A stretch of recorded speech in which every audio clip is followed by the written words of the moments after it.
Hey everybody, welcome to Condition Red Radio. Yo. I'm your host, Philip Johnson of Corvus Combatives in the studio, our new studio, our 2020 studio, dope. which is pretty cool, actually. It's pretty with awesome. Josh Beal of Offensive Industries. What's up, guys? And today we are going to be talking to Scott Babb of the Libre fighting system, which is going to be an awesome interview. Before we get rolling, though, we got to mention our sponsors. We've got Modern Outdoor Adventures for all your tactical needs.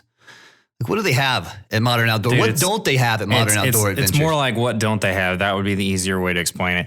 I mean, they've got everything from bags, flashlights, ammo, optics, gun parts, reloading supplies. I mean, they've got it all. Big brands they carry is Surefire, Vertex, Apex, Magpul, Zev, BCM for all your outdoor needs. Very cool. And then we've got also Barely Tactical. If you're in on need, a whole other level of swag companies. yeah, if you're in the need for a Taylor Swift magazine, or what else they got? What's the glitter? What do we got? They've got like this glitter bomb looking thing in like three colors, I think. Awesome. It's a Magpul mag with glitter all over. It's pretty awesome. They've got a Freddie Mercury one. They've Very got cool. the Taylor Swift one. It's one of my favorites. Of course. They're Being the Taylor Swift fan that you are. oh yeah, naturally. Absolutely. They've got their Gunagonia patches and shirts, and they've got the Gucci Glock Gunagonia and the rifle one as well. They're pretty awesome. Very nice. So make sure you check them out, guys. Yep. On Instagram, we've got Modern Outdoor Adventures and then Barely Tactical and modernoutdooradventures.com. And BarelyTactical.org. there we go. So our guest today is Scott Babb of the Libre fighting system. Sure, if you're listening to us, you definitely know who Scott is. So Scott, if you don't mind, if you could just go ahead and tell everybody a little bit about yourself. My name is Scott Babb. I'm the founder of Libre Fighting. Libre Fighting is a knife-based methodology that was developed to address the way knife violence unfolds in the Western world. My background was predominantly in Filipino martial arts, but I found that while Filipino martial arts are very effective in the culture they come from, where they carry very heavy agricultural blades and people tend to wear very light clothing and have bare arms, the methodologies they use where they attack the opponent's weapons limb and move in past that is very functional in that environment. But in the Western world, we carry smaller knives, and people in different parts of the country wear multiple layers of clothing at certain times of the year. And so those techniques didn't translate quite as well to smaller knives, the kind of pocket knives or small fixed blades we carry. So back in 2004, we started looking at different ways to address the way that a knife attack occurs in the Western world, which is different than it occurs in other parts of the world. Average knife attack in the Western world will start within 2 to 3 feet. The attacker won't show you the blade ahead of time. He'll get in close, engage you generally for less than 10 seconds in conversation or some sort of distraction, then attack you with it. So it's much different than the more traditional dueling mindset. And Right, so we started looking at CCTV footage of actual knife assaults and trying to recreate those dynamics and then figure out how to address those using some Filipino martial arts as our base, some boxing, street fighting. And then later on, when we started training military and law enforcement in Mexico and they started implementing the teachings in the field, taking the feedback they gave us and refining what we were doing and based on that feedback and making it more functional. And since then, we've been able to spread Libre to, I think, about 20 countries. Honestly, it's kind of hard for me to keep track at this point. That's awesome. We have somewhere between 70 or 80 chapters. We've trained military and law enforcement in Southeast Asia, America, Mexico. We have a really big presence under Haroon in Europe, where he's spread Libre all over Europe. Almost every week, he's telling me he's doing a seminar somewhere new there. So That's awesome, dude. It really spread a lot fast. Well, it spread wider than I ever expected it to. I really had no ambition beyond just teaching my little class here in San Diego, but it really got on. So No, that's super cool. It's Been a trip. amazing how big it's become like over the It's last couple of unbelievable. years. So starting from the beginning, young Scott Babb growing up, like what were you like as a kid, and like how did you get into martial arts and stuff? Like how did this all begin? So I was the smallest kid in a bad neighborhood. I Oh grew up no, in a that's never good. I grew up in a trailer park in the eastern part of San Diego. There was a lot of drugs, a lot of violence, a lot of prostitution. Fun. I got in a lot of fights as kids. As a kid, we all did, and I tell people half jokingly that I took up martial arts because I couldn't run very fast, so I had to learn how to fight. I mean, it makes sense. And if I'd been a better runner as a kid, I'd probably be coaching track right now or something. Gotcha. But like most kids in the '80s, I was kind of enamored with martial arts. Like we had Kung Fu theater out here. Oh, where yeah. Channel 13, they'd show like all the old classic Kung Fu films. Master of the Flying Guillotine. Yes. And Master Killer and all that stuff. Yes. And then, it's like I kind of, as a young kid, started to see martial arts as the solution to all my problems. And my grandparents raised me, and they, very, very, old school World War II era. They didn't understand why I was fascinated with it at all. They wanted me playing baseball and shit, which I had no interest in. And, I took up martial arts at the local community center when I was 8 years old, and I've been doing it ever since. But I was a very small, introverted kid. I was socially awkward. I definitely wasn't popular. I wasn't the tough guy in the neighborhood. I was honestly like, all I wanted was for people to leave me the fuck alone. Like, I just figured if I could learn how to fight, people would just stop fucking with me.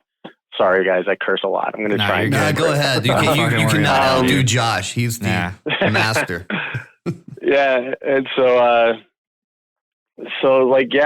whole goal with it was I just, I never wanted to, I never really had an ambition to be a teacher or to be a well-known martial artist. My whole goal growing up was I just wanted to be skilled enough that people would be like, hey, I'm not going to fuck with that guy. And, okay.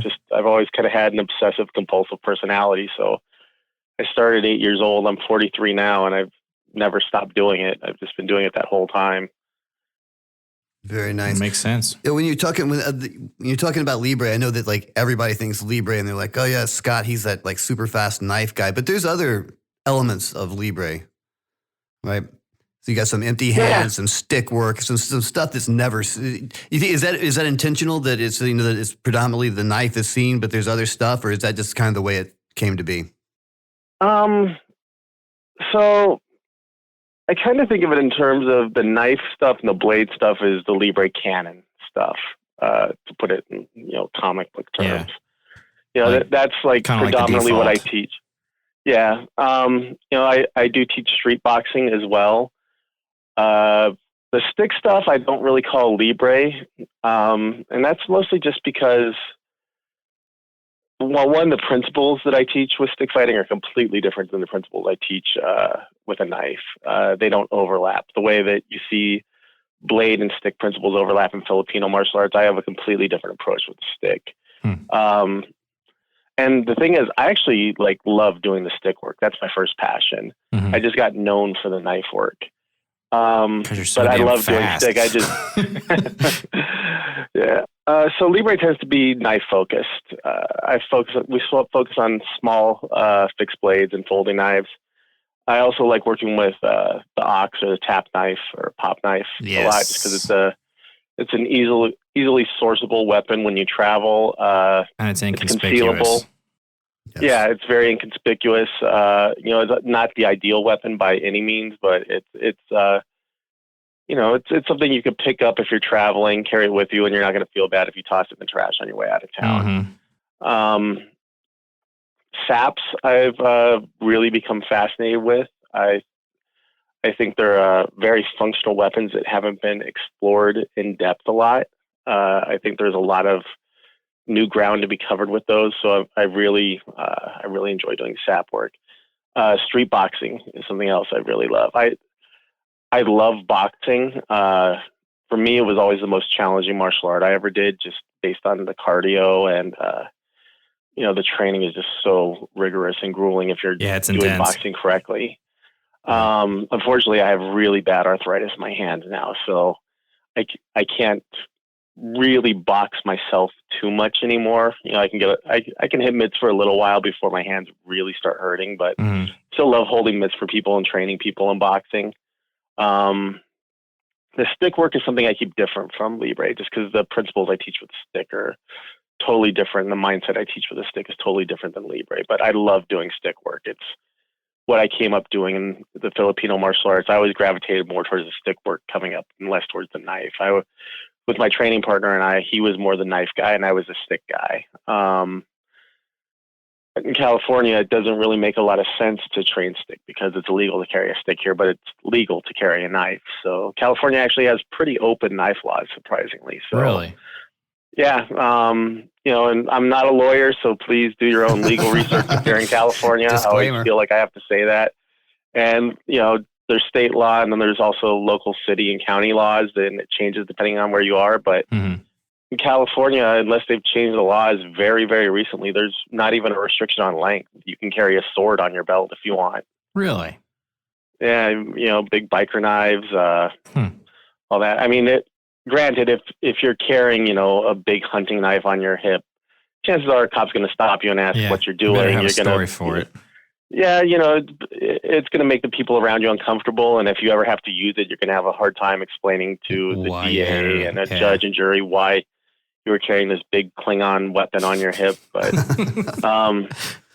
but yeah, it's like our knife laws are actually pretty flexible. And, lots of people carry pocket knives around here. It's not uncommon at all to see a pocket clip on someone. So,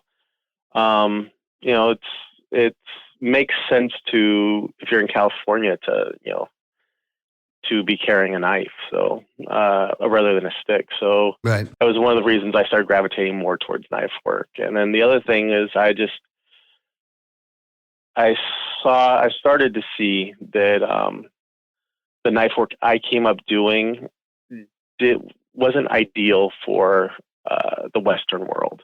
Not to say it completely wasn't functional in the Western world. It's just I saw there were some elements that weren't being addressed that needed to be addressed. And, you had to adapt to your environment. Yeah, exactly. Endemics is the term Ed likes to use, and it's one that I've kind of adopted too. Where if I was knives are used by criminals differently in different parts of the world. Like if you get down to away from the border area in Mexico and go further south, you'll see guys wrapping the jacket around their left arm and holding the knife in a point down grip in their right. And they'll stand with their right leg back and they'll actually square off and sort of duel and hack at each other that way. And if I'd lived in those areas, that would be the kind of knife violence I would be trying to address. Gotcha. So people don't use knives like that in the Western world. Here, it's either going to be a compliance tool where they're going to display it to, get you to give up money or as part of an abduction, or it's going to be a killing tool where they don't show it to you and they get in close until it's too late. Right. Yeah. And one of the things I like to do in seminars, in fact, I think I probably did this when we were in Atlanta down there, is I like to do a segment where I have people recreate knife attacks as they occur in the Western world. Yeah, we did that. So they can actually experience, like, this is how a criminal is going to use a knife. And the recurring theme is, and these are just tactics we've collected by talking to law enforcement and, studying CCTV footage and compiled different methods that sort of common threads that criminals use when employing knives. And what you see is it's never just pulling the knife and squaring off and hacking back and forth at each other. It's never fair. Keeping the knife concealed, getting in close, and then sticking, grabbing someone in prison, yanking them, or a stick and run, or distracting them, or flashing the knife, getting them to look at the knife, and then hitting them, and then sticking them. And when you start to see that's how a knifer is going to approach you, you start to realize that the more dueling knife tactics don't translate well to that, because this person isn't squaring off with you. They're coming at you with murderous intent. And they don't care about being fair. They don't care about honor or approaching, the altercation with dignity. It's just about accomplishing their goal, which is sticking you. So one of the things that we've been working on in the last few years since I've been working with Lee Morrison, a lot of urban combatives, is developing the soft skills that happen before a knife altercation. Learning to see problems coming, how to preemptively deploy the knife and have it concealed in your hand so you're not trying to draw it as the situation unfolds. Yeah, So indicators and stuff like that. Yeah, exactly. And, so that if someone does get in close and goes to access their weapon, you already have yours in your hand and you can preempt that shot and take them down quickly, which again is something that was never really addressed in my more traditional martial arts training. Right. So there's just the idea of how to have the knife out, how to identify a threat and stuff like that. And it's really more the combative. It's not a thing to walk around with a samurai sword over here or a big knife. Yeah. Yeah, exactly. So, I've really tried to gravitate more towards the combatives, a more, well-rounded combative mindset where, it's not just about here's how the violence exchange part happened. It's like, here are all the parts of the fight. Here's how to recognize someone who's coming at you with bad intent. Here's how to control the contact and manage contact management is the term Lee uses. Right. How to have your knife deployed and how to deploy it without them seeing it, having it ready, how to realize when they're accessing a weapon, and then doing drills to actually time it so that when they do deploy the weapon, you can preemptively strike them as soon as their blade comes out and be the one dictating the terms of the situation rather than trying to respond to it. Absolutely. Yeah. So you're going first is important. Yeah. So you're looking at more of the big picture rather than just one part of it. That's great. Yeah. And that's really more of, the last couple of years, I've really been focusing on that more. That's one of the cool things that when I first started looking into Libre, and here's a funny thing. It's been a long time. Like I was aware that, you were out there for I was actually, when we were going to be Skyping instead of over the phone today, I actually had I was digging through some old DVDs and I have a copy of Street Edge 2 that I was going to show you. I think pretty awesome looking. It's pretty awesome looking, dude. I'm going to definitely put the cover up on Condition Red Radio on Instagram for it's hard for me to watch those first DVD efforts. Man, it's vintage though. That's classic. But the thing that I was going to say is so cool about it is like I've watched it and if a different problem is presented, I'm not bagging on anybody else's martial arts, but if, it's just like, well, that's the way we do things because, master so-and-so 500 years ago said this is it. And that's the stone. And that's the cool thing about Libre. It's just like, there's a problem. Like, how do we problem solve? How do we move past this? And it's in a constant state of evolution, which I think is awesome because a lot of people won't do that. A lot of people are just like, this is it, take it or leave it. Yeah, and this is one of the things that I don't understand about martial arts in the modern era is, as martial artists or combatives practitioners, we actually live in a really exciting time in that, like, for the first time in human history, like, we have access to these arts from all over the world. Like, I remember growing up in, like, the 80s and 90s and hearing rumors about 52 blocks. Right, oh, yes. This African-American prison system, and it was just like an urban legend. Like you'd hear whispers of it. And now it's like you could just go on YouTube and see hours and hours of footage of this in different styles and it's all out there chronicled. And it's like, you could see, you could be in, Canada and like see like, the top Salat guys in the world, like on YouTube. And like for the first time, we're able to look at, really network and look at different styles and approaches. And we also have access to like actual violence. Like, when we were kids growing up, it was like if you saw, you didn't have tapes of fights, which is probably something the younger generation kind of takes for granted. Like, we didn't have YouTube. Like the videos you post up on the page where you set music to the to different fights and stuff like that. Which, by the way, for the listeners, if you're not watching this is the best fucking thing on the internet. I know I've told you this privately a dozen times. Dude, I live for these fucking videos, man. They crack me up. Yeah, I think my proudest work, I think, was when we had the summer of Yacht Rocked, where we put yacht rock, classical like 70s yacht rock music. Dude, for fights. That was awesome. I rarely make myself laugh, but I was in tears over some stupid shit more than once. It was very funny. Dude, I'm like a kid at Christmas every time one of those pops up, and those were my favorite, man. They were awesome. But the thing is, like, we could go and watch videos of, thousands and thousands of fights taking place online. It wasn't that way when we were kids. It was like, you might see a fight happen, but you saw it in real time, and that was it. Right. It happened in a flash, and it was over, and you just would try to remember how that played out.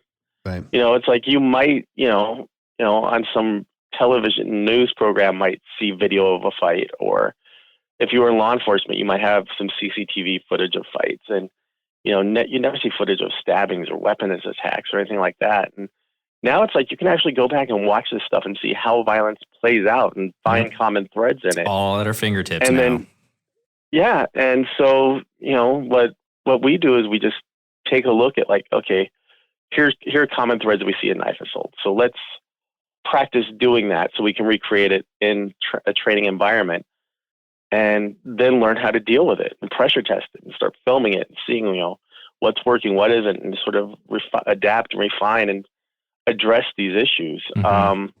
And then just pressure test it. Like, there's still so many people who are teaching methodologies and techniques and approaches that are just based on oral tradition that's been passed down for generations. Right. And it's like, Mm-hmm. what, throw some gear on and actually test it. See what really happens. Right. Watch it fall apart. Yeah.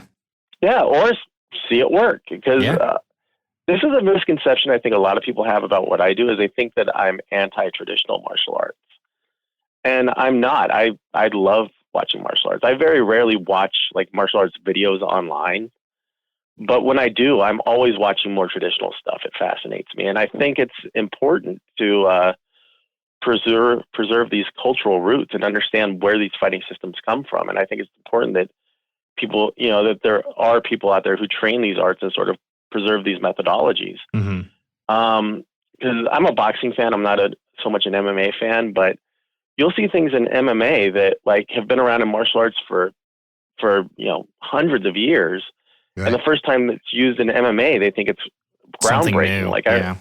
Like someone once did a front snap kick to someone's face, and like the whole internet went nuts over it. It was like, that's not a new technique. That's been around for a very long time. Right. And I also, I know exactly what you're talking about. And my favorite part of that whole thing was Steven Seagal took credit for it.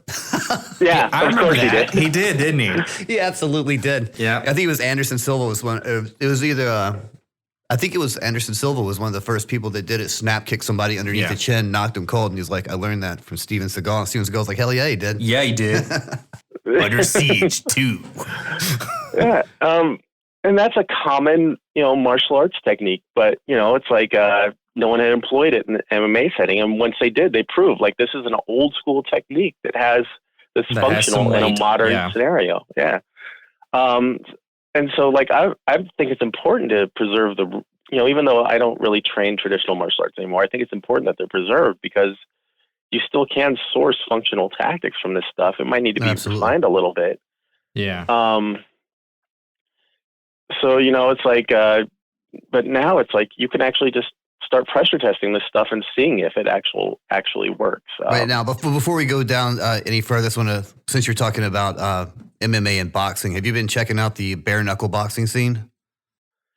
I've seen a couple clips of it online. It's brutal, man. Some of those guys are hardcore. It gets crazy. That's just one of the things, like one of the takeaways, which I've been, not to be like I told you so, but I was saying for years, it's like gloves make a difference in how you protect yourself and how you can absorb punches and stuff like that. When you take the gloves away, things start slipping through. Oh, yeah. And it's such a different game. Well, you're faster without gloves on. Well, I think it's just cool to see because that's, the original boxing, of course, was bare knuckle. So it's kind of like an evolution of going back to its roots of that. But yeah, the bare knuckle boxing is legit. Serious. And also the risk you pose to your hands. If you're not wearing wraps and not wearing gloves, it's very easy to get a boxer's fracture. If your punching technique isn't correct. Absolutely. Plus, you're taking the chance. Some of the guards, you start punching into somebody's elbows. Yeah, that's a bad day. Or you punch somebody in the teeth. It is. And slice your hand open on somebody's teeth. Right. Going back to 52 blocks, that's one of the things that I really like about 52 blocks is in Filipino martial arts, they try to, sort of cuff the punch or catch it coming in and direct it into the elbow. Right. Which I never really had a lot of success with personally sparring. In 52 blocks, they just put the elbow in front of the target. Mm-hmm. If the punch is accurate, it hits the elbow. And I've actually had, and that's when I do my street boxing, that's one of the things we teach. And I've had students do that in the real world in fights and break people's hands with that. And even wearing 12 or 14 ounce boxing gloves, when you punch the point of someone's elbow, like you feel it through the gloves, and that's not a full power punch with a lot of padding on it. Yeah. And so, yeah, like in the bare knuckle boxing scene, I think at some point you're going to start seeing guys really playing with that concept more and more, because it's a nice fight ender. Absolutely. Could be a career ender. I was going to say, I would imagine that people's careers doing the bare knuckle boxing is going to be very short. Like, get your hands wrapped up good, and you're slick. Because the thing is, people are more selective with their punches. You're not just out there throwing wild shit. You know, just hoping it lands. Right. This is pretty cool. This is something different. I like to see that's that kind of came up, because they've been putting it off for a while, and it's barbaric and everything else. I'm like, two people are agreeing to it, but it's cool to see the skills in the ring. I think it's just a little something different to look at. Definitely. Hey, before we move on, Scott, I wanted to talk about your book a little bit. I just got done reading your book, and I wanted to tell you that I really enjoy the way that you wrote it and the rants that you put in there about certain things. I won't spoil it for anybody, but I just... it's been out for a long time. You can spoil it. The rants were part of my favorite part. So yeah, and when I first wrote that book, that wasn't the book I intended to write. I could tell that in the way you wrote it. It didn't end up how you wanted it to, but I think that it was a good read for sure. That's very cool. Yeah, what originally the concept was, I read Anthony Bourdain's book, Kitchen Confidential, and if you haven't read it, it was about how the high-end kitchens in high-end restaurants and stuff, how they're filled with fucking degenerates, and people cursing and throwing shit, and there's a lot of drugs, and it's like these guys are just like hard-living degenerates, and like that kind of like paved the way for the whole movement, like behind like what you see with like the Gordon Ramsay shows and how high pressure like these kitchens are. And I thought it was fascinating, and I was thinking, like, you know what? Someone should do a book like this about, the martial arts world, because like people always kind of thought of traditional martial arts as, like Mr. Miyagi, like these sort of quiet, wise masters and old kung fu movies like The Old Master Up on the Hill. And I grew up in this shit. It's like martial arts instructors. There's a lot of narcissistic personality disorder. There's a lot of pedophiles in the martial arts world.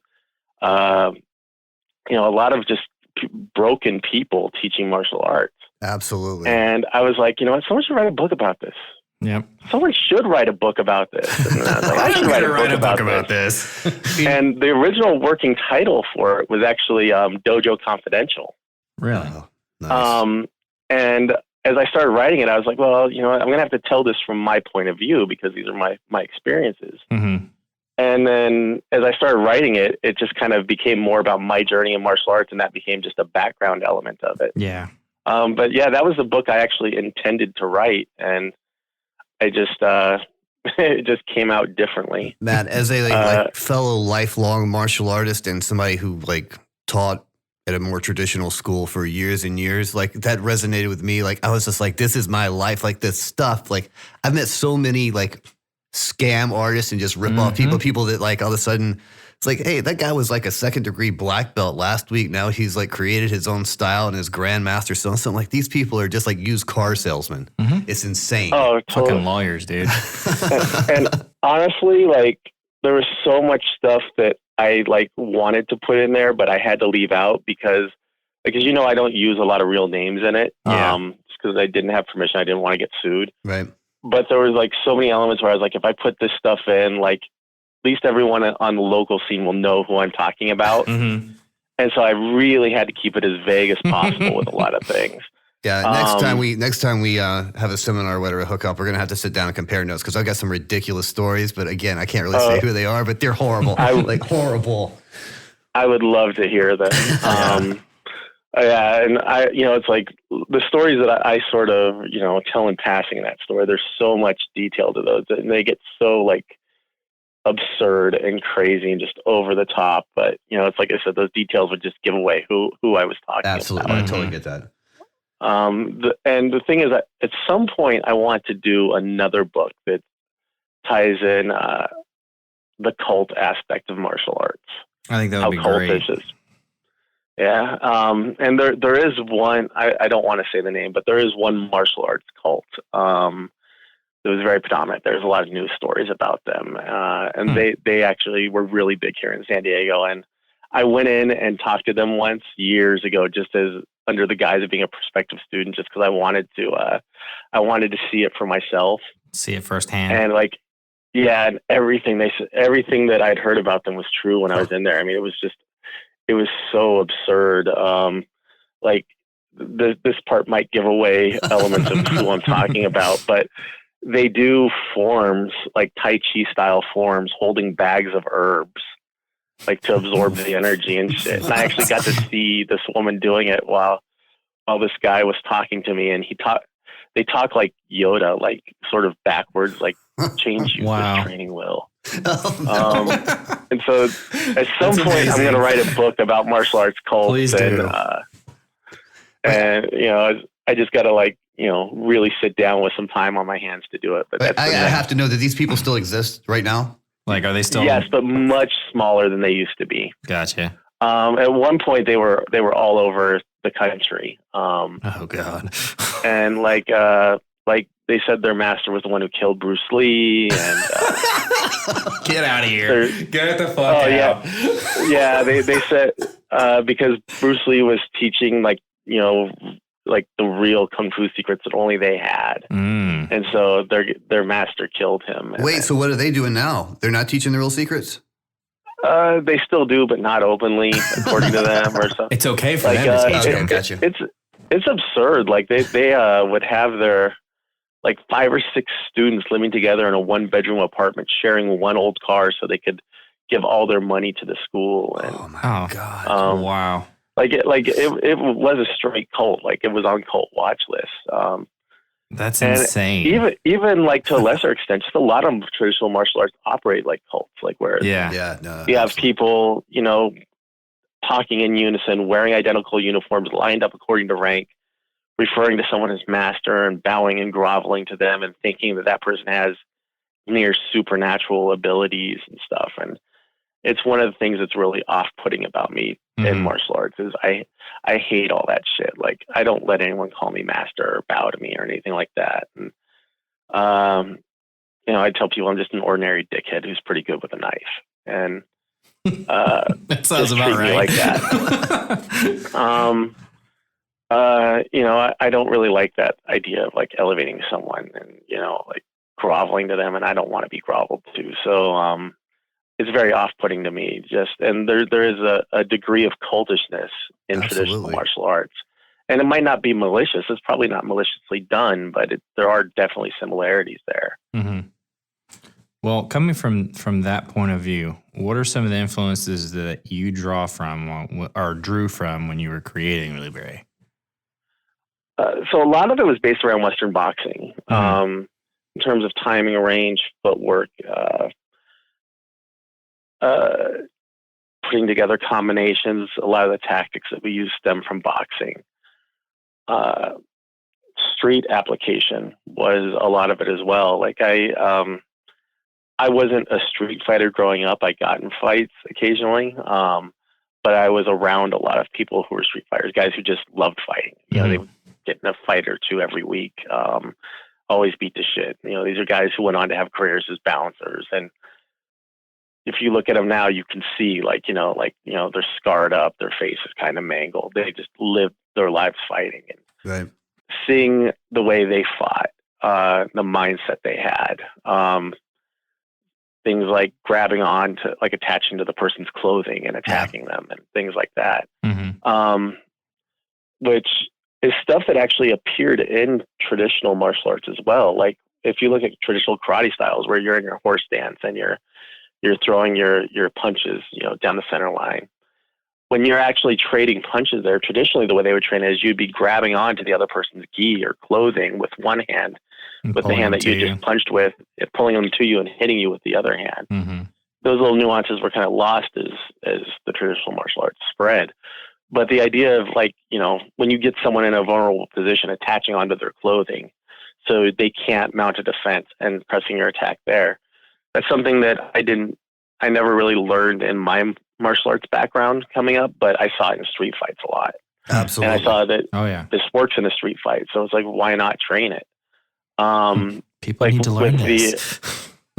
Yeah, like we grew up slap boxing a lot just for fun. Like we'd have a circle and, just jump in there and slap. You'd push someone in and slap box and pull someone out and you jump in.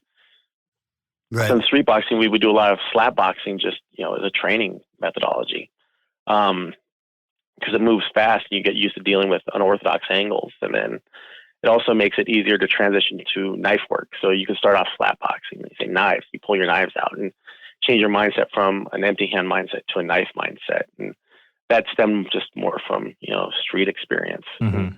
But really what evolved the system more than anything else was just getting feedback, like actually training people in the system who are military and law enforcement background. Right. And that kind of segues right into the next thing I was going to ask you about, because I remember we were talking one time and you said that, and I've heard you say it a couple of other times, that Libre was basically born in San Diego but grew up in Mexico.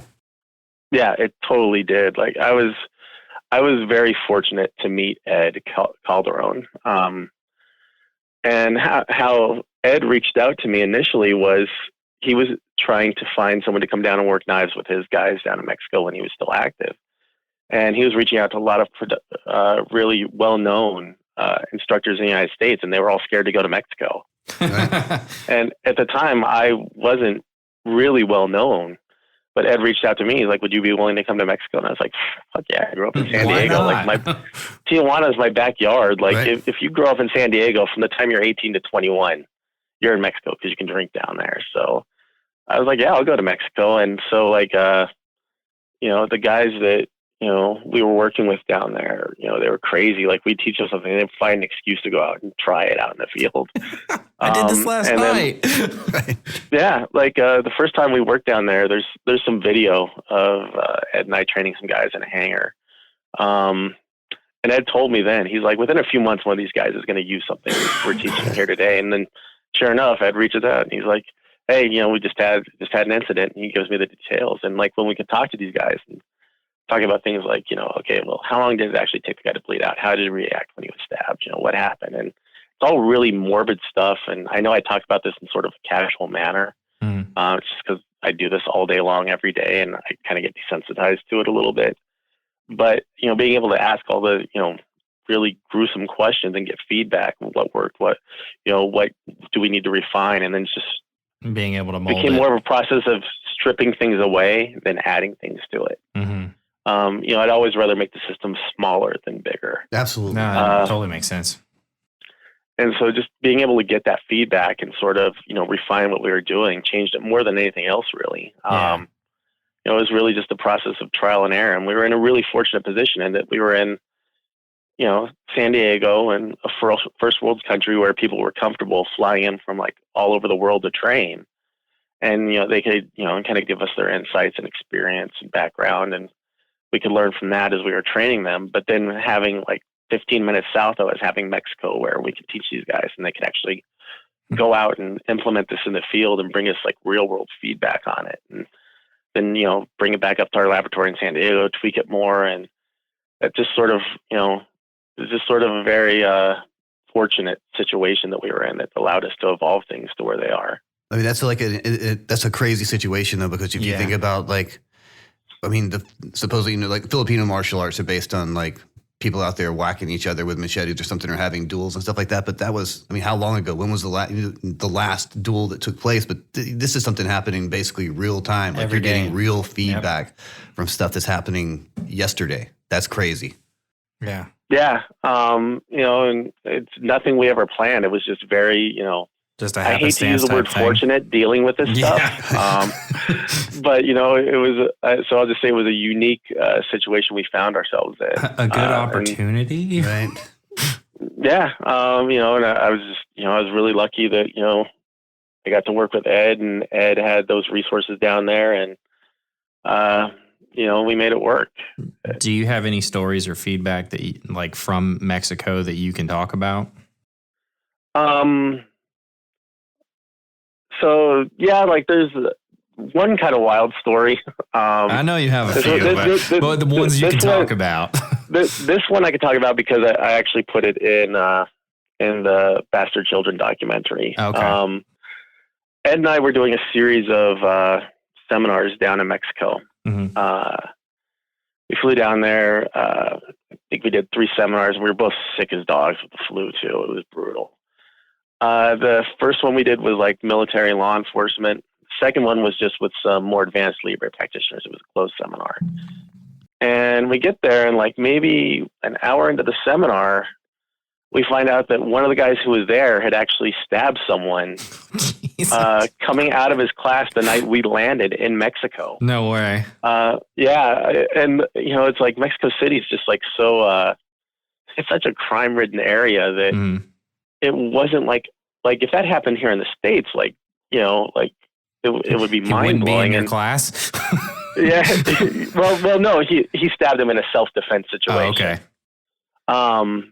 And what had happened was he was coming down the stairs from the studio that we were actually doing this little seminar at, and 2 guys tried to mug him. There was a big guy and a little guy, and the big guy was really drugged out. And so he pulled his knife and he stuck the guy in the eye when the guy attacked him. And the guy was so drugged out of his mind, he just kind of his head whipped back and he just kind of stared at him with his one good eye. Yes. And then the little guy freaked out and grabbed him and pulled him away. And he ran back up into the anymore. And, and our guy ran back up into the school, and he actually had thought that he'd cut himself because there was a lot of blood on his hand, but it was just, I guess eye juice or whatever, but residual spray.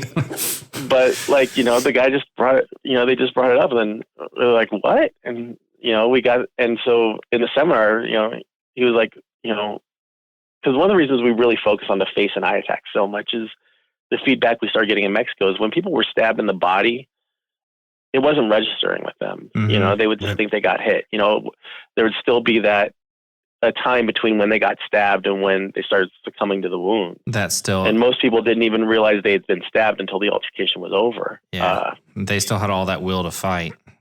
Yeah. And there's adrenaline, there's a lot of adrenaline and stuff. But when they got hit in the face and the eye, generally they just dropped like a stone. Yeah. Showstopper. So this was a unique situation where he hit a guy in the eye and the guy didn't drop or didn't freak out. He was so drugged out of his mind, he barely reacted to it at all. That's crazy. And so, he's gonna feel that in the morning. Yeah, they were like, "What would you do in this situation?" And I was like, "Fuck, I don't know. Apologize." Yeah, I'm going go for the other give eye. him my wallet. But yeah, and that was what we ended up saying is you know what? Take the other eye. Make sure he's blind, so he can't pursue you. But it was just really weird. That the night we landed, that had actually happened. That's and crazy. then where we did a big seminar down there. We had 93 people, and the venue that we rented out to do that seminar, one of the guys who was there was telling us, he's like, "Yeah, I got kidnapped right on this corner." What the fuck? And we're like, "This corner right here?" And we're like, "When?" He's like, 3-4 months ago. And we're like, what happened? He's like, "They took me to the ATM and I took out money and gave it to them and they let me go."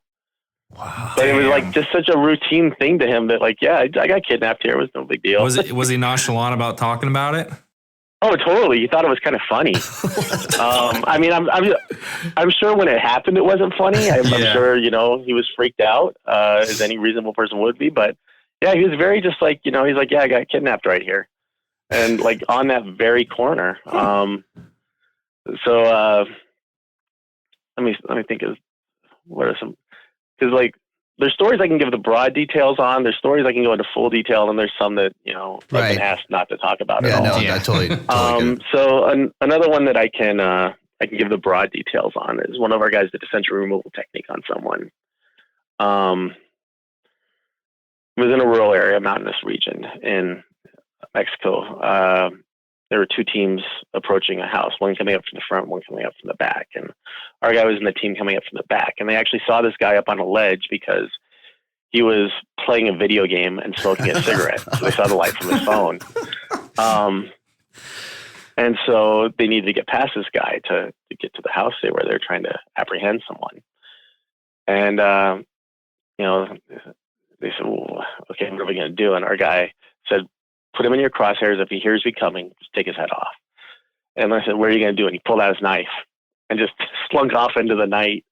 And he came up behind the guy. He did the sensory removal technique, took him down. But there were a few dynamics that we learned from this. And one of them was the bleed out time was much longer than the timetable of death said they should be. Really? And we went back and really talked to some medical experts and, really re-examined the situation. We realized that at least one contributing factor to this was probably the guy was at a resting heart rate when he was attacked. He wasn't at an elevated heart rate where he was pumping his blood adrenaline faster. wasn't going. Yeah. And then like another factor was he was wearing body armor and it was dark. So when he took him down, he stuck him a couple times, but he didn't know where to target because he couldn't actually see the guy's body. So he just, put his weight on the guy and, let the guy bleed out. And as the guy was bleeding out, he caught him reaching for a radio, or a radio phone, some kind of communications device. And so he took it away from the guy and just chucked it into the darkness. And when he came back, he was covered in so much blood, they thought that he'd been shot or had stabbed himself. So they made the guy strip down. They looked over him with flashlights just to make sure he wasn't injured. But then he had to continue on the mission covered in blood. He ended up with really bad pneumonia from it. Wow. So now when we teach sensory removal techniques, the rubber band we use to hold the knife to our hand, something that I learned from a Kesey and Defense Labs practitioner. When guys do sensory removal techniques, we actually have them train using the band so they can open their hand and feel the target with their fingertips with the knife still attached to their hand, find the target in the dark and then stick it, then use their fingers to find the next target, stick it, without, having to put the knife down or dropping the knife or anything. Learning to work around body armor was something else that, we really started factoring into sensory removal techniques. And then like, this just shows how crazy these guys are down there. Like, later when we talked to the guy, like, we said like, we basically got him to say like, yeah, I did this because when the fuck else would I ever have a chance to do this in my life? Because we're like, yes. Because they're like, normally, we would have, just all ran up on the guy and drawn down on him. And, if he went for the gun, we would have shot him. But, it was like, these guys, I mean, they're in a drug war with cartel members and, it's fucking brutal. It's everything you hear about and more, I'm sure there's a lot more. Yeah. And one of the, based on my limited interaction with these guys, and one of the things that I found that's very unique to their situation is that they're essentially, they think of themselves as being in a war, but the war is happening like at home. Like, like they live on these streets. They go out with their families on these streets, the same streets that they're fighting this war on, which is, kind of a surreal situation. Definitely. But, like incidents like that, we, these guys go out and, they implement the teachings in the field and then they bring it back to us. And, we learn from that, like that sensory removal thing, as gruesome as it was, it taught us it taught us a lot, like, and forced us to refine how we were teaching sensory removal techniques. Cause it took the guy about a minute and a half before he expired. That's a long time. Which is a long time. Long fucking time. And so, another thing that we do now is like after we teach the sensory removal technique, we have them go into purging, like searching the guy, removing secondary weapons, removing communication devices, because that guy was actually reaching for a communication. Yeah. And that came directly from that incident. Yeah, that's awesome. Yeah, that's crazy. So here would be my next question too, because I've asked this of several people that we've interviewed, specifically dealing with knives. But you've spent like countless hours, doing Libre, using knives, working with different techniques. Everything you can do with a knife, you can do a knife. So, in your experience, I would say you're definitely an expert. Have you ever come up with anything or seen anything that you think is like a viable defense against someone with a knife? I would love to say yes. I told you. But no. I know. There's some video of this. I actually did a video years ago and posted it up. Where at the time my class consisted of mostly black belts in various systems or instructors. Right. We had a Krav Maga guy, we had a judo guy, we had a Filipino martial arts guy, kung fu guy, and we went and I taught a couple of my guys how to simulate a real knife assault. Like watching CCTV footage, like here's how you attach the guy, prison stabbing, and we looked at the dynamics where actual knife attack occurs, where it's normally close quarters, low light. You don't see the knife ahead of time. He, will attach to your shirt or the back of your head, start prison stabbing you, rapid fire succession. Yeah. First thing I did is I just took all these guys and said, I'm going to have my guy come at you with a real knife assault. Just use your training, use your background. Let's see how you fare. And they all got fucking wiped out, including the guys that I trained in. I was at the time teaching a knife defense curriculum, and I wanted to pressure test what I had been teaching, and it was based on my experience in Filipino martial arts, and everything just failed. Everything. Right.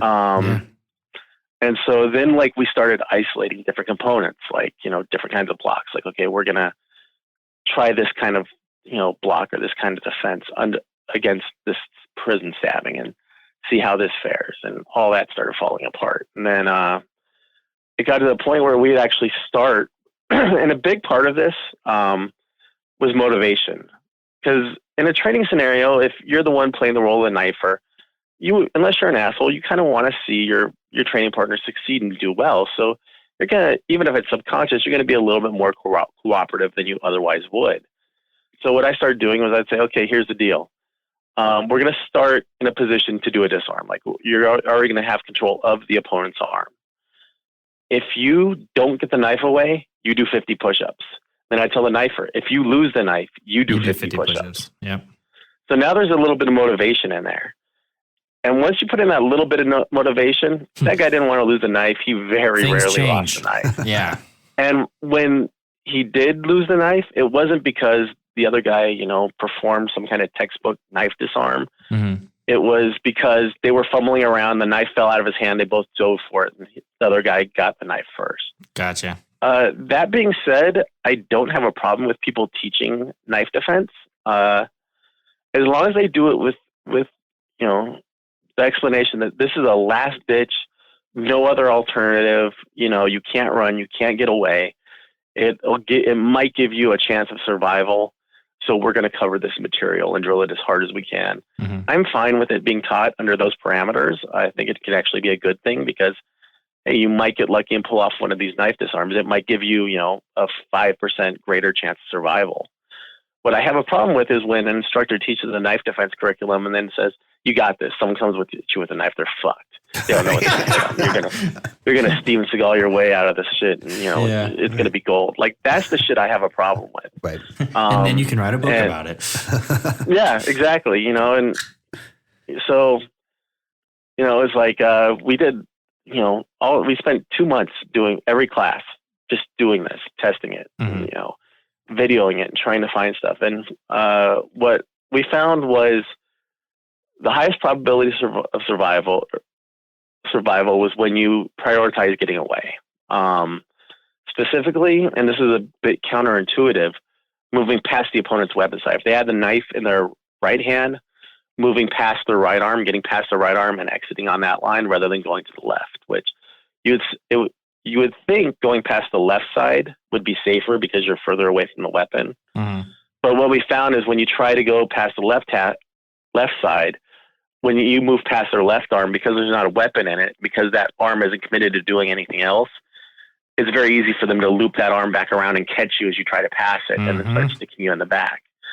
So if you could get past the weapon on the right side, check the back of their shoulder so you can get a couple steps head start. And I think we put the safe line at about 30 feet away.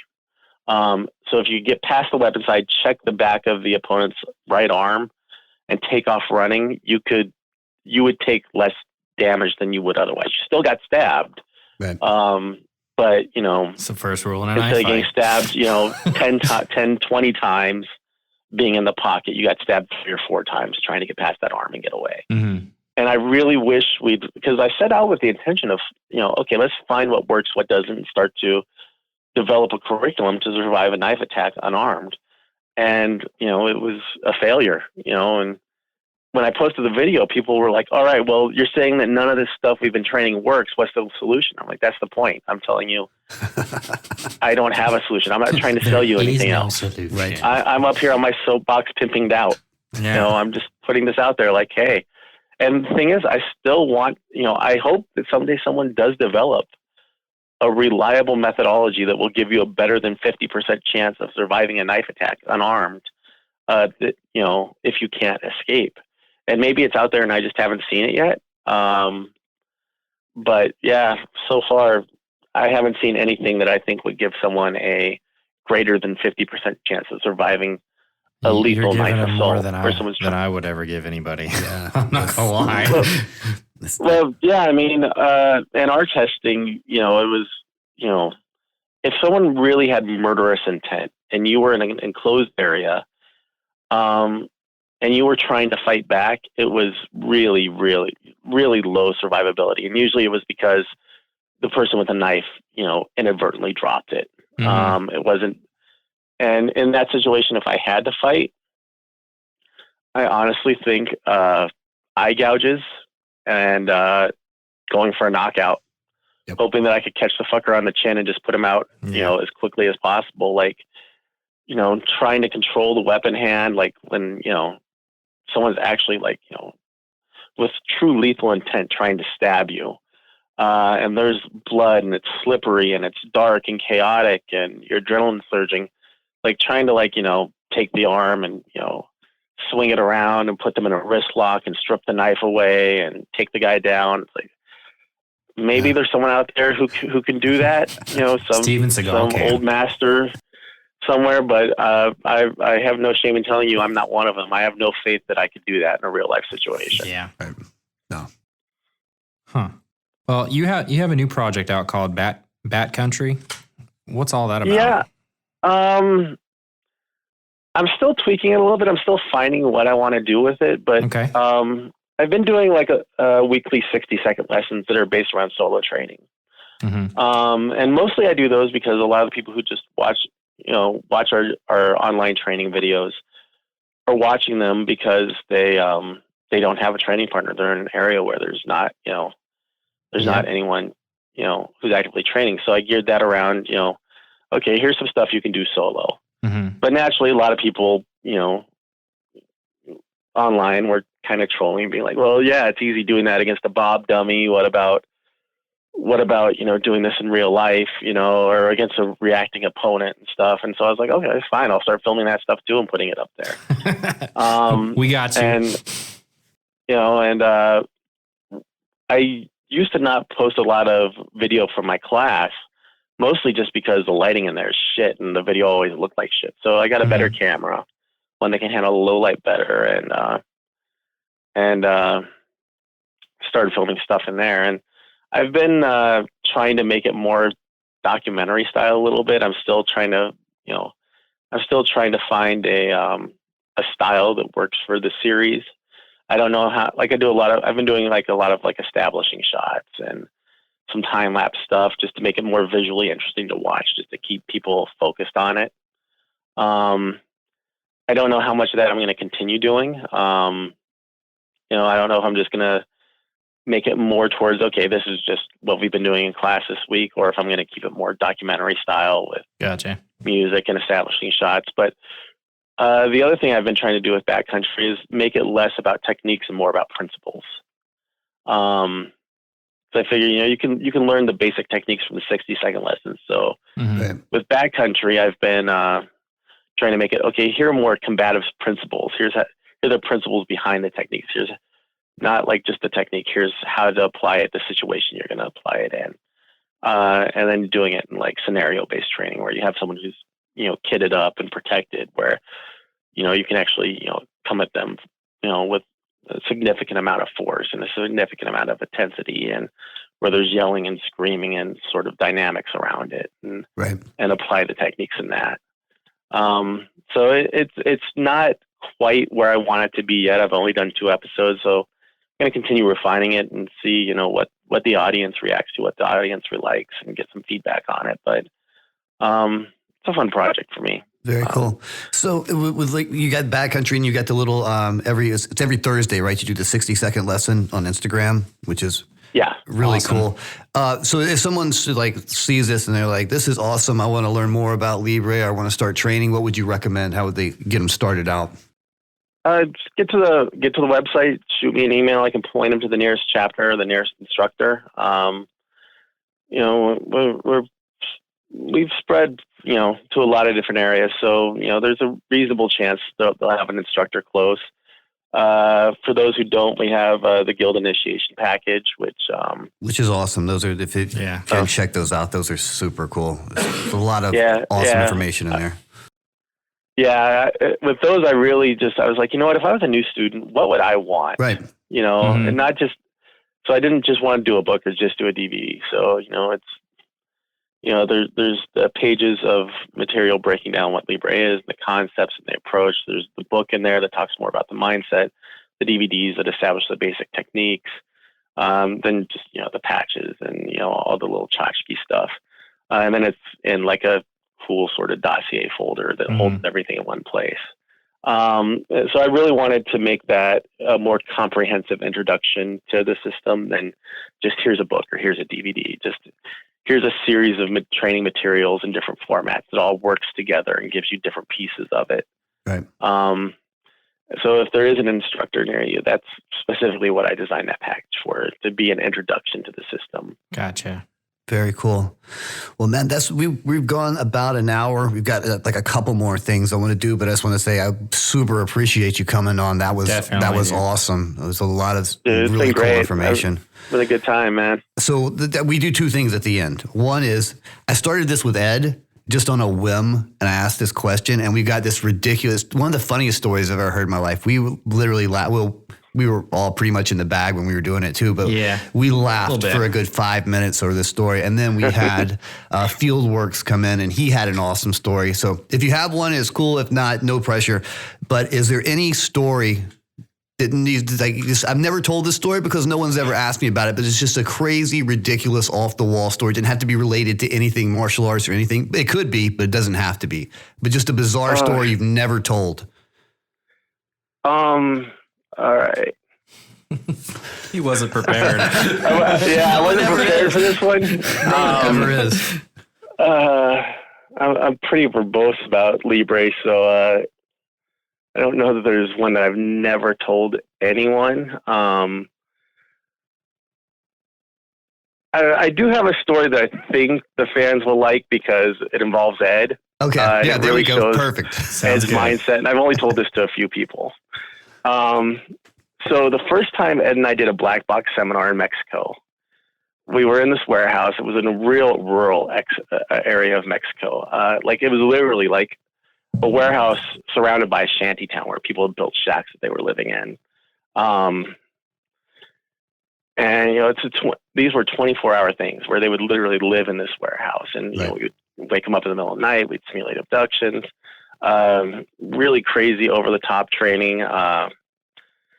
Not over the top, but intense training, you know, intense interrogations, you know, high pressure stuff.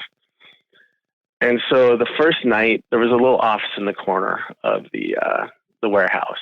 And that's where we had everyone sleeping. Everyone except one guy who was sort of survivalist had set up a hammock between the office and the corner of the warehouse. And we tell these guys, like, we might come abduct you at any point during seminar. So you always have to have your escape tools on you. So be prepared at all times. And so we're winding down. Like we went out, we bought a whole bunch of tacos and, you know, beers and stuff. And so everyone drank and ate and everyone's feeling good. And everyone, you know, they're kind of settling into their little corner. And our cadre of people who were, you know, teaching the curriculum, it was Ed, me, a couple of my guys in San Diego. We were going to be out in the warehouse. And Ed had pulled his truck in to the warehouse to sleep in the cab. And as Ed's getting settled in, I see he's got this black duffel bag, and he's got these big red balls in there.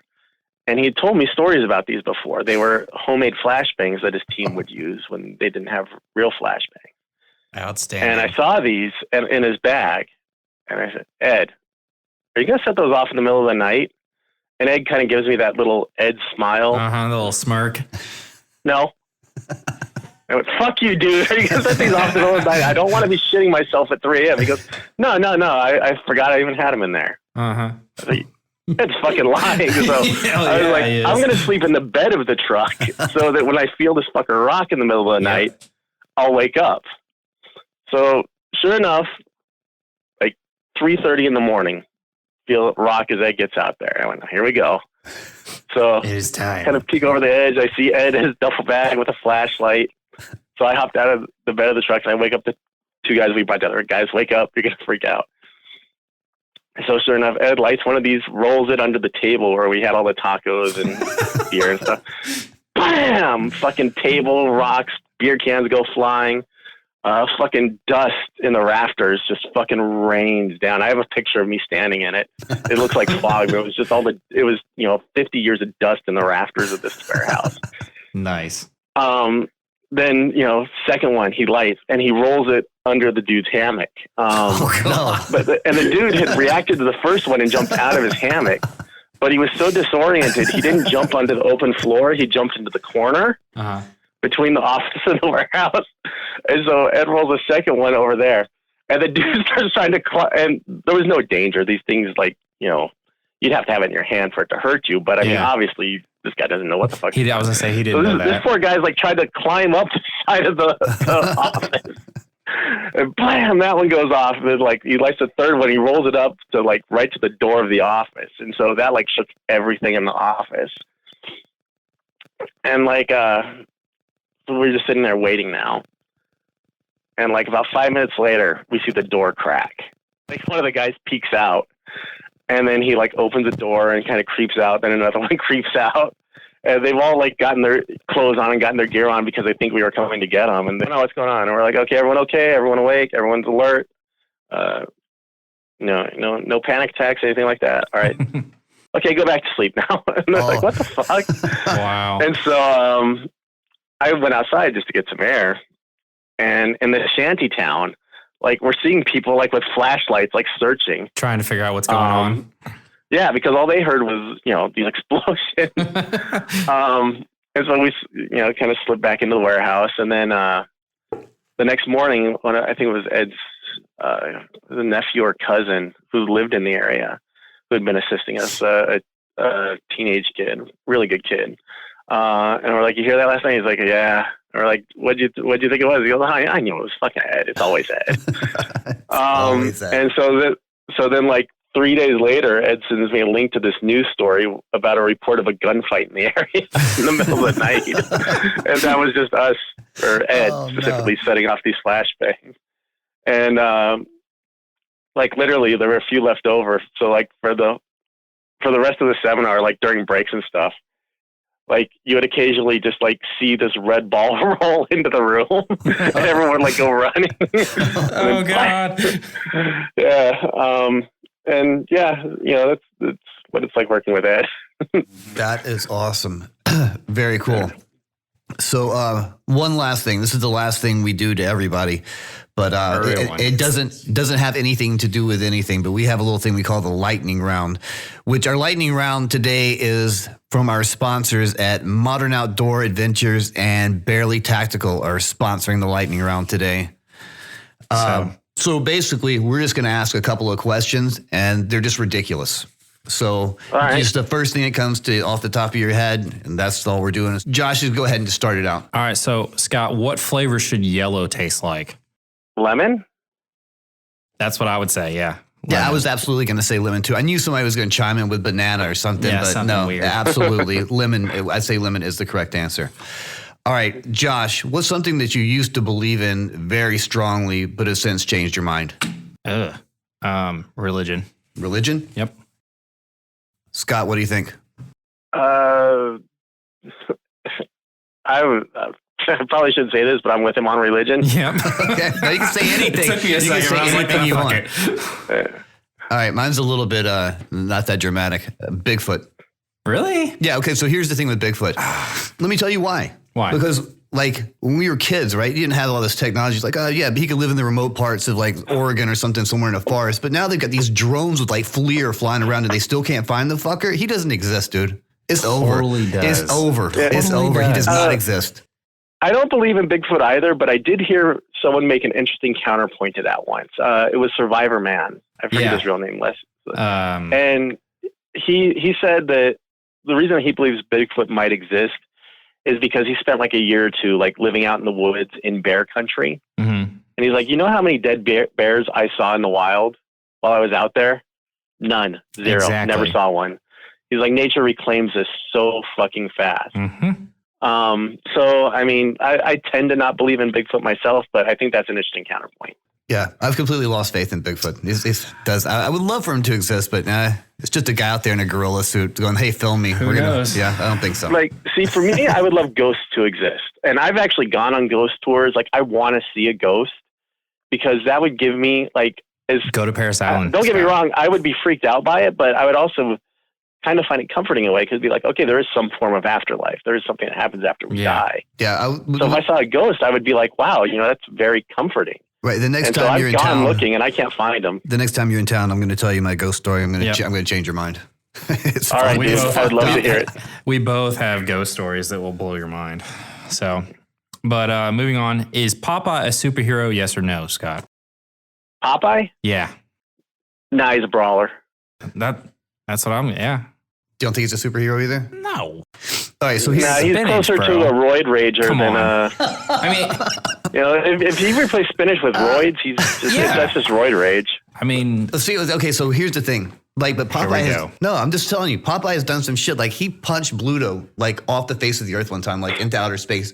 But here's the thing. So my first thought was he is a superhero. But it's just like Superman, right? You have to be by the yellow sun. Spinach is like his yellow sun. That's where he's getting his power from. But then I remembered seeing one where he couldn't get to his spinach, and Olive Oil ate the spinach, and then she beat the brakes off of Bluto. So it's the spinach. So no, he's not a superhero. I thought he was at first, but the more I thought about it, so that can be your answer for things you believed in and don't anymore. Well, but yeah, now, it wasn't something I believed in for a long time. It was just I went back and forth over the course of a couple hours. If you replaced spinach with alcohol, I mean that's like 90% of the military. Dude. Now he's Irish.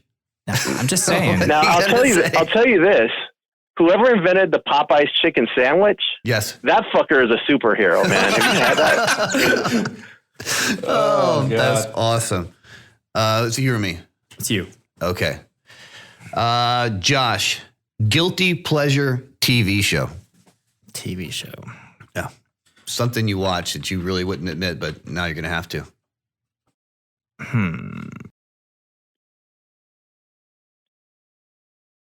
Let me think. I'll tell you what we're watching right now. All right. It's this show on Cinemax through Hulu called Strike Back. Yeah. It's pretty fucking dope. So it's like British SAS shit. That's not a guilty pleasure, man. That's just like some cool stuff. I like the show Chopped. Okay, that's more in the line. All right, but I don't.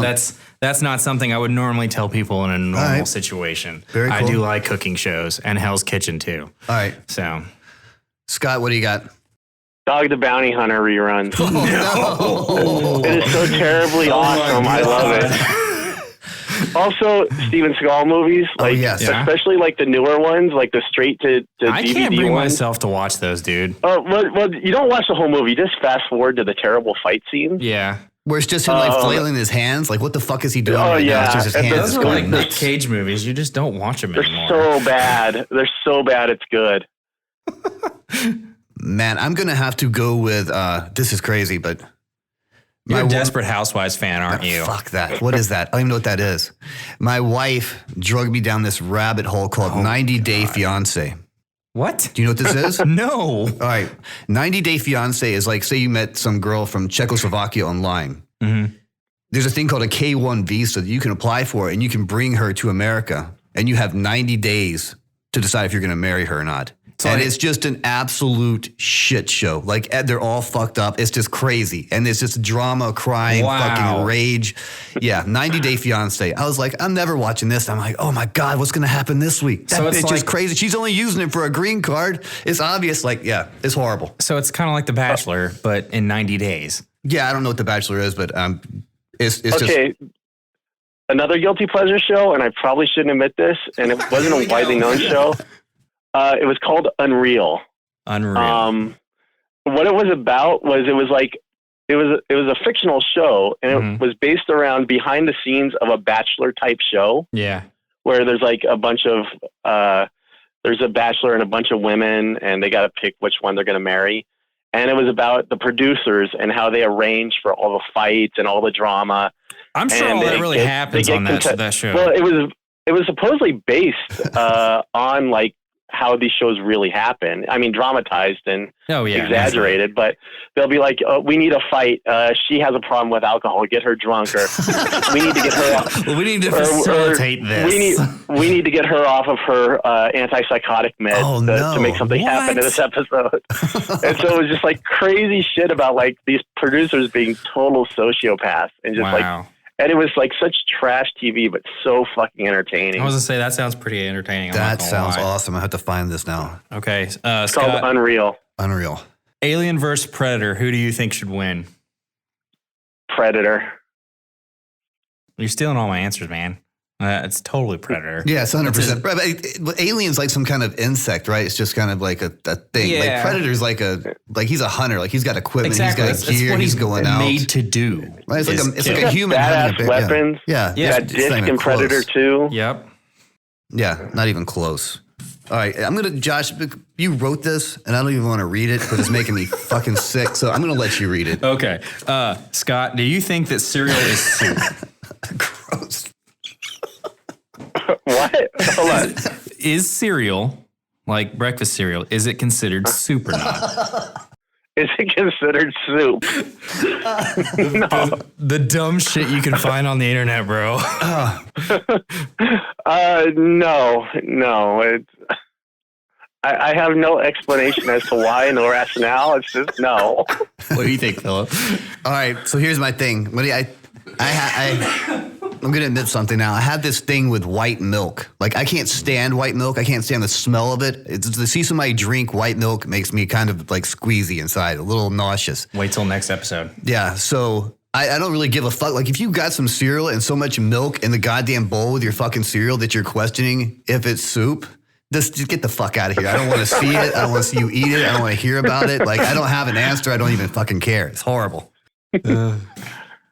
All right, last one. This is kind of a Josh question too, but I'm gonna read it for the last one. Scott, who would you be in the Star Wars universe? Oh, that's a good one. I mean, I want to say Darth Maul, just because he's such a badass. Fucking badass, yeah. You know, that if who would I want to be would be Darth Maul. Who do I think I'm more relatable to? I mean, as a martial arts instructor, I would probably identify more with Obi-Wan. Yep.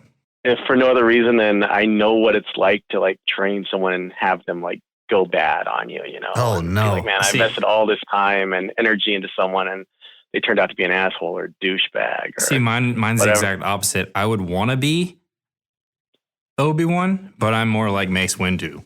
Motherfucker. Mace Windu. I did not see that coming. But it makes sense, doesn't it? No, now that you say it, yeah. Yeah. No. Okay. Purple lightsaber and all. Got it. Man, I'm going to have to go with Darth Maul, but specifically for one thing. Because he did what no villain in the history of movies has done. He just rolled up on somebody and just started trying to murder them without let me tell you why I'm here. No, just this straight up. This is the reason. Yeah, he just rolled off that little like cruiser thing and just started like trying to waste the Jedi. So I was like, that he won me over with just that one. 2 lines of dialogue in the whole fucking movie, and he was the star. Yep. Right. I mean, he didn't need any more lines than that. Yeah, right? I mean, the cool weapon, the horns, like everything. I mean, dude, I remember when they first did the prequels, I was like, these will never work because they're never going to have a villain as cool as Darth Vader. And I still think Darth Vader is probably overall a better villain. Well, he's definitely overall a better villain. Yeah. But they came up with a worthy successor in Darth Maul. Definitely. Absolutely. And definitely not Darth Screech in the new ones. Kylo Ren. No. Darth Screech. What a fucking loser. Oh, wow. Darth Screech. I'm never going to be able to unsee that now. You fucking ruined it all. Have you seen the new one, Scott? Yeah. I mean, of the 3 sequels, I probably like that one the best. Yeah, but it's definitely the best. But they redeemed themselves quite a bit with that one, I think. Yeah, I was one of those people who absolutely fucking hated The Last Jedi. Yeah, like fuck that movie. Fuck what they did to Luke Skywalker. Like, I mean, I'm one of those oversensitive little. Yeah, I'm one of those oversensitive little bitches who was like, man, you fucking destroyed my childhood, you motherfucker. Exactly. Like, that was me. I was like, fuck Star Wars. I'm done with this shit. But, you know, the last one I thought, you know, I didn't think it was anywhere near as good as the originals. But I thought it was the best of the sequels. So the best of the worst. No. Yeah, I mean, I like the cool, creepy Sith cult that you really didn't get to know much about. Mm-hmm. Yes. Like, you know, that on this distant planet, there's like all these followers. You don't know what they believe exactly. You don't know if they're Force users. They're just these sort of faceless entities in this fucking arena and shit. Like, I thought that shit was like kind of brought some of the mystery back to Star Wars a little bit. And I hope they never flesh it out. You know, I hope they just kind of leave it as a mystery. Yeah. Yeah. Very cool. Rogue One I thought was good too. The rest of them I don't give a shit about. That's awesome. All right, man. Well, that is pretty much, I think, everything that we had. Like, again, we really appreciate it. You coming on, taking time out of your day to come on here and hang out with us for a little bit. And you got to come back to Atlanta, dude. Yeah. Oh, dude, I'd love to, man. I had a blast out there. It's such a great group of guys out there. Yeah, we're going to set it up. So we definitely need to make that a thing. Yeah, I'll definitely be, and we're going to get this up, and I'll reach out to you when it's up on our little website and SoundCloud and all the other stuff. We have it on there. But then we can talk and set everything up and get you back to Atlanta. All right, sounds good, man. All right, I appreciate it, brother. I'll talk to you soon. All right, thanks, guys. All right, bye-bye. All right, guys, so that's going to wrap up another episode of Condition Red Radio. Again, we really appreciate Scott taking time out of his day to come talk with us. Definitely. But before we get out of here, Josh, what do you got going on? What's up with Offensive Industries these days? What's in the pipe? I just released the new beanies, and those are on the website now. We're also getting ready to release a huge line of holsters, and look for us at Blade Show. Oh, very nice. Moving on up, man. You got your own table at Blade Show and everything? Yeah, we're working on it. Super cool. So I'm pretty stoked about it. Very cool. What else you got going on? Just working on a couple things. Like I know I've been threatening for, a year or so. We actually shot too fucking long is what it is. Yeah. So Chorus Combatives is finally going to release the Combatives Primer program. I think we've got a shoot date for the videos 1st of April. So let me know. We'll see. Yeah, we'll see how that goes. So yeah, that's what we got in the pipe. pipe. The first one Prestige Worldwide? Maybe. Possibly. Yeah. Okay. It's a possibility. It's one of the working titles. Gotcha. So that's it. All right, gang. Until next time. Take it easy, guys. Thanks for listening. AMF. The fuck does AMF mean? Adios, motherfucker. Oh. I like it. I was like, AMF? What does that even mean? I'm keeping that in. Yeah, you better.